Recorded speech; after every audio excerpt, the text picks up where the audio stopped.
ನನ್ನೆಲ್ಲ ಆತ್ಮೀಯ ಕೇಳುಗರಿಗೆ ನನ್ನ ನಮಸ್ಕಾರ.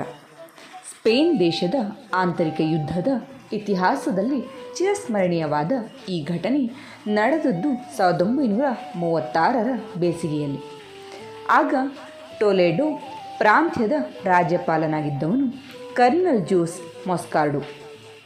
ಆಂತರಿಕ ಯುದ್ಧದಲ್ಲಿ ಕಮ್ಯುನಿಸ್ಟ್ ಪರವಾಗಿದ್ದ ಸಹಸ್ರಾರು ರಿಪಬ್ಲಿಕ್ನ ಸೈನಿಕರು ರಾಜಮನೆತನದ ಹಾಗೂ ದೇಶಪ್ರೇಮಿಗಳ ಸಂಘಟನೆಯನ್ನು ಮುರಿದು ದೇಶವನ್ನು ತಮ್ಮ ಕೈಯಲ್ಲಿ ತೆಗೆದುಕೊಳ್ಳಿಕ್ಕೆ ಪ್ರಯತ್ನ ಮಾಡ್ತಾಯಿದ್ರು. ಅವರು ಬಹುದೊಡ್ಡ ಸೇನೆಯನ್ನು ಕೂಡಿ ಹಾಕಿ ದೇಶಪ್ರೇಮಿಗಳ ಆಯಕಟ್ಟಿನ ಸ್ಥಳಗಳ ಮೇಲೆ ದಾಳಿ ಮಾಡ್ತಾಯಿದ್ರು. ಆಗ ಕರ್ನಲ್ ಮೊಸ್ಕಾರ್ಡೋನ ಬಳಿ ಇದ್ದದ್ದು ಕೇವಲ 1300 ಜನ ಸೈನಿಕರು. ಅವರಿಗೆ ರಕ್ಷೆಯಾಗಿದ್ದದ್ದು ಟೊಲಿಡೋದಲ್ಲಿದ್ದ ಅಲ್ಕಜಾರ್ ಕಲ್ಲಿನ ಕೋಟೆ. ಈ ಕೋಟೆಯನ್ನು ವೈರಿಗಳಿಗೆ ಬಿಟ್ಟುಕೊಟ್ಟರೆ ಸ್ಪೇನ್ ದೇಶಪ್ರೇಮಿಗಳ ನೈತಿಕ ಬಲವೇ ಕುಸಿದು ಹೋಗ್ತಾಯಿತ್ತು. ಇದರ ರಕ್ಷಣೆಯ ಪೂರ್ತಿ ಜವಾಬ್ದಾರಿ ಕರ್ನಲ್ ಮೊಸ್ಕಾರ್ಡೋನ ಹೆಗಲ ಮೇಲಿತ್ತು. ಯುದ್ಧ ದಿನ ದಿನಕ್ಕೆ ಭೀಕರವಾಗ್ತಾಯಿತ್ತು. ಜುಲೈ 21ರಂದು ಭಾರೀ ತೋಪುಗಳ ದಾಳಿ ಆರಂಭವಾಯಿತು. ವೈರಿಗಳ ಕಡೆಯಿಂದ ನಾಯಕರು ತಾಸಿಗೆ ಕರ್ನಲ್ ಮೊಸ್ಕಾರ್ಡೋನಿಗೆ ಫೋನ್ ಮಾಡಿ ಶರಣಾಗತರಾಗಲಿಕ್ಕೆ ಒತ್ತಾಯಿಸ್ತಾಯಿದ್ರು. ಆದರೆ ಕರ್ನಲ್ ಧೀರ, ತಲೆ ಬಾಗಲು ಎಂದಿಗೂ ಒಪ್ಪುವವನಲ್ಲ. ಇದು ವೈರಿಗಳಿಗೂ ತಿಳಿದ ವಿಷಯ. ಅವರು ಮೋಸವನ್ನು ಚಿಂತಿಸಿದರು.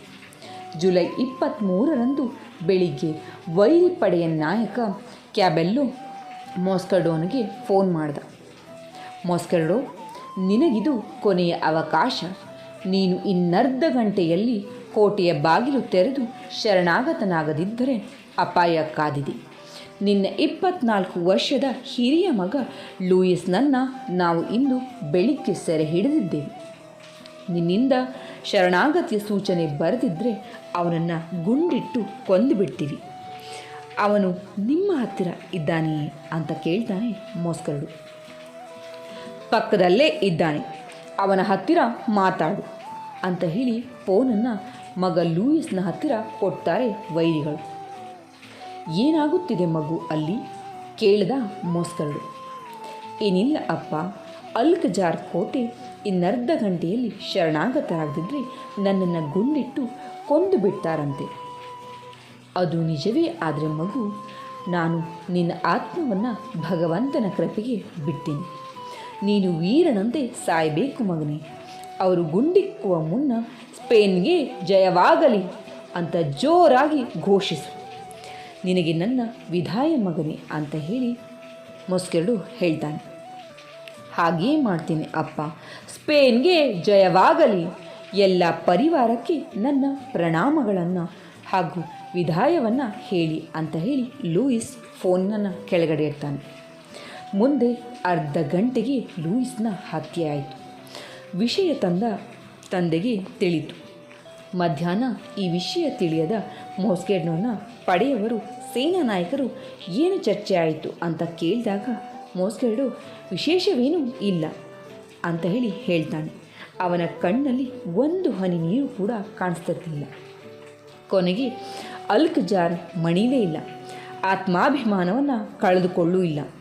ಇಂದಿಗೂ ಟೊಲೆಡೋದಲ್ಲಿ ತಂದೆ ಮೊಸ್ಕಾರ್ಡೋ ಹಾಗೂ ಮಗ ಲೂಯಿಸ್ನ ನಡುವಿನ ಫೋನ್ ಸಂಭಾಷಣೆಯನ್ನು ಕಲ್ಲಿನಲ್ಲಿ ಕೆತ್ತಿ ಪ್ರದರ್ಶನಕ್ಕಿಟ್ಟಿದ್ದಾರೆ. ನಮ್ಮಲ್ಲಿ ದೇಶಾಭಿಮಾನ ಕಡಿಮೆಯಾದಾಗಲೆಲ್ಲ ಇಂತಹ ಕಥೆಗಳನ್ನು ನಾವು ಕೇಳಬೇಕು. ಪ್ರತಿಯೊಂದು ದೇಶದಲ್ಲೂ ತಮ್ಮ ನಾಡಿಗೆ, ದೇಶಕ್ಕೆ, ಭಾಷೆಗಾಗಿ ಪ್ರಾಣ ತೆತ್ತವರು ಎಷ್ಟೋ ಜನ. ಅಂತೆಯೇ ತಮ್ಮ ಸ್ವಾರ್ಥಕ್ಕಾಗಿ ನಾಡನ್ನು, ದೇಶವನ್ನು, ಭಾಷೆಯನ್ನು ಬಲಿಕೊಟ್ಟವರು ಇದ್ದಾರೆ. ಮೊದಲಿನವರ ವಂಶ ವೃದ್ಧಿಯಾಗಬೇಕು. ಎರಡನೆಯ ಪಂಗಡದವರಿಗೆ ಮೊದಲನೆಯವರು ಮಾದರಿಯಾಗಬೇಕು.